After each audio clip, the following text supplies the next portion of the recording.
Hi, welcome back to Valley News Live. We're taking a look here in Fargo where there's not a single cloud in the sky. Just spun the camera around and not one. So where it's a very bright and sunny day, you might need those sunglasses as you head out for your lunch break. And that temperature sitting right at 30 degrees and those winds out of the south at 11 miles an hour is making it feel like it's 21 degrees. Still pretty warm, and that's thanks to these south winds have brought plenty of warm air to our area over the past few days or so, and the look at the satellite and radar is showing the absence of clouds across the area except for a couple dipping down south of the international border, and we could see a flake or two as we watch that wave move across as well, and that's part of a larger system, and we're going to see some snow out of that just later on this afternoon, or evening rather, and those temperatures still pretty warm. Bemidji already sitting at 40 degrees in February.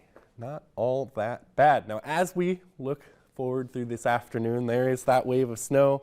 We're going to watch that actually grow as we move later on in the afternoon. Here we are about 3 o'clock, 2:45, and that's starting to make its way, and that's going to develop as we move farther through the afternoon period. And here we are about 8 o'clock, and that snow is going to be pretty fast hitting, moving pretty quick, and look how narrow that band is. That's going to dump a little bit of snow and then just move on out pretty quickly. And behind that, there is going to be plenty of strong north winds as we move through the overnight period. That's when those winds are going to start increasing in their strength. Here we are about midnight. And then as we move into the morning, we're going to see some possibilities for some pretty sporadic flurries, very light snow showers here or there, primarily down in the southwest, but we could see one pop up here and there pretty much anywhere as we move overnight. Now, as we get into the morning, that's when we're going to see those winds really increase. We're going to see sustained winds of about 20 to 30 miles an hour with gusts pushing up to over 40 miles an hour in places, and temperatures throughout the day are going to peak just before noon and then start plummeting thanks to these north winds bringing lots and lots of much colder air into our area. And these the strongest winds are kind of expected for Lakes Country, where we're seeing those yellow arrows.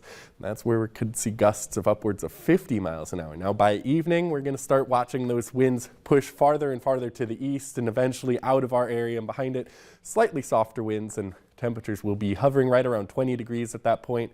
And then as we move through the evening into around bedtime, that's when we're going to start seeing a lot of those single digits pop up back onto the board. Now, tomorrow morning, temperatures will be mostly at their warmest at that time, about low to mid 20s for most of us. Now, this next week, still looking pretty warm despite that little hiccup on Friday where we drop back down into the teens. But by the weekend, the 30s return, and then by Valentine's Day on Tuesday, we're going to see those temperatures back into 34 degrees. So other than that, that snow chance that we have tonight into tomorrow morning, things are looking very nice. Yeah, that'll be nice for Valentine's Day. People can dress up and it won't be too cold. Maybe go outside too. Yeah, nice. All right.